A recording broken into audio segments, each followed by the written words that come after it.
Hello and welcome to the new and improved director's commentaries for Thomas's Friends. I'm redoing these because I never finished them and the old two are, well, old.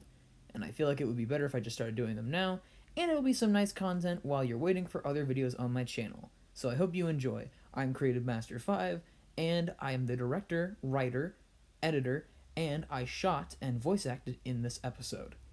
So let's get started right now.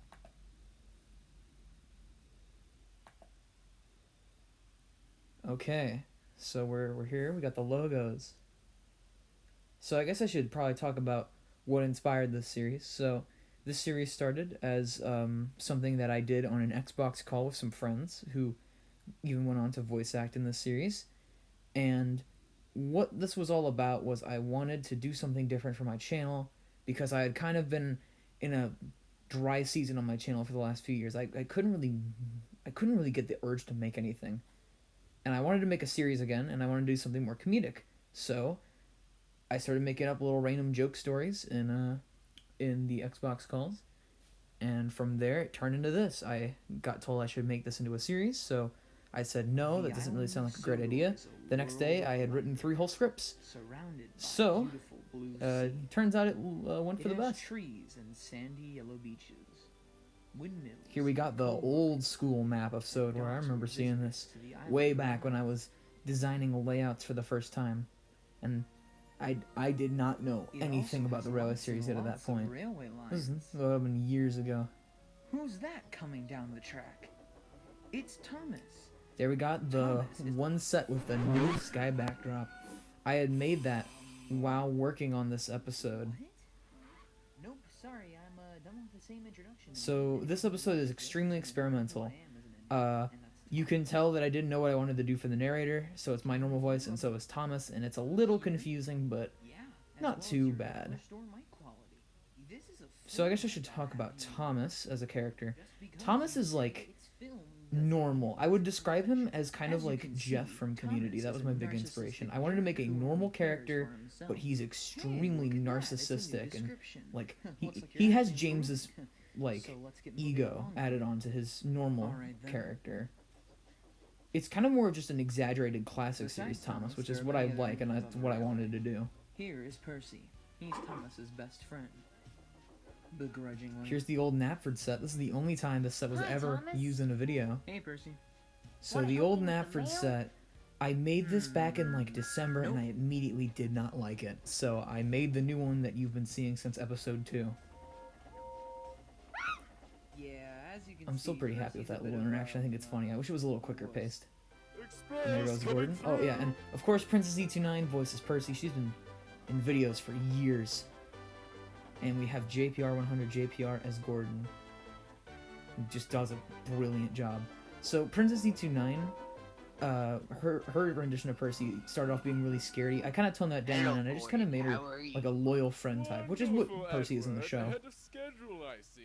Not surprising to me, though. And here's Pal113 as Edward.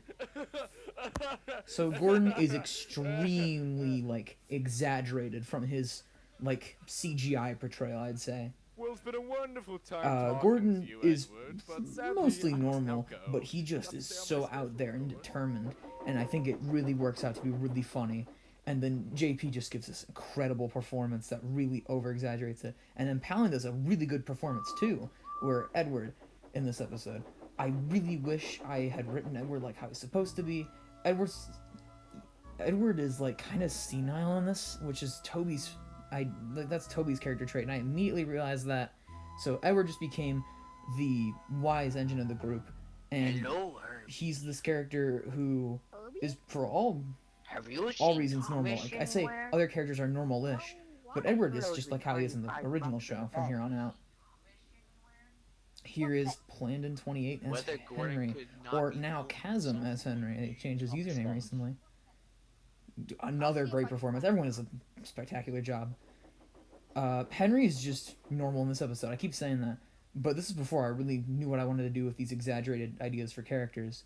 Henry immediately in the next episode has a severe problem with trees, and I wanted to go with that, and so Henry's had that issue, and I really like it. He also buys illegal Welsh coal. Speaking of exaggerated personalities, here's Toby. voiced by Arkham X. Another excellent performance. Um, so I like this scene a lot, and I think it's written really funnily. I just kind of wish I had made it a little faster paced. Already in the next episode, it's so much faster paced. And I still really love this episode. Also, the camera's a little shaky. Starting in the next episode, I started using a tripod more often, and now I just use it for every shot with Hey, movement. James. It works so much What's the head better. coaches? And here's me as James. So James immediately is ridiculously insane. And what I wanted to do with James was make him a drug joke character, which was funny in my head, and then it just, like, that was his only personality. And in the next episode, his only jokes are drug jokes. So this is now a big part of his character, and I love that. But I also wanted to just make him more crazy overall, and he just does wacky stuff in every department. And I really like that a lot. Oh yeah, that's addressed. So, the only characters who can break the fourth wall are Thomas, Duck, and James. I don't know if I ever addressed this. So, Thomas, Duck, and James can just break the fourth wall. The other characters have no idea what's going on. They just think like they're crazy, which is fair. James and Duck are extremely crazy, and Thomas, who knows what's going on with him. And Toby is gone. And here is me as Duck. Duck is a mad scientist, and I went all out with that. His first line is, "Oh, hi, I've been breaking time." Also, there's Toby up on the roof, which I still really like this gag. Well, I guess this series will be interesting. I knew I was replacing Knapford immediately, so I put construction stuff next to it, and that's the in-canon reason for why the station changes.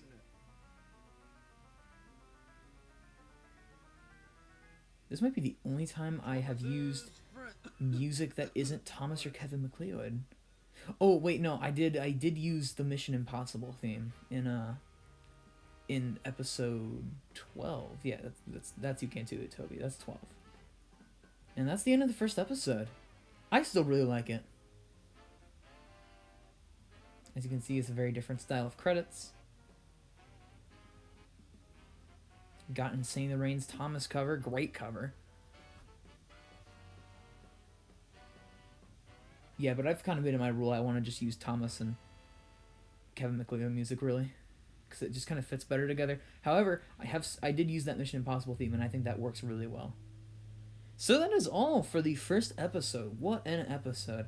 I am very happy with how that one turned out. Even though it's aged a little poorly in some locations, I think it's still a lot of fun. And it's definitely making me excited to revisit other episodes. And I know I just made these a year ago, but I mean, hey, a year's a long time. So I can't wait to do more of these, and I can't wait to make more episodes. So I will see you all next time at what will probably be the director's commentary for episode 2. So I will see you all next time. Goodbye.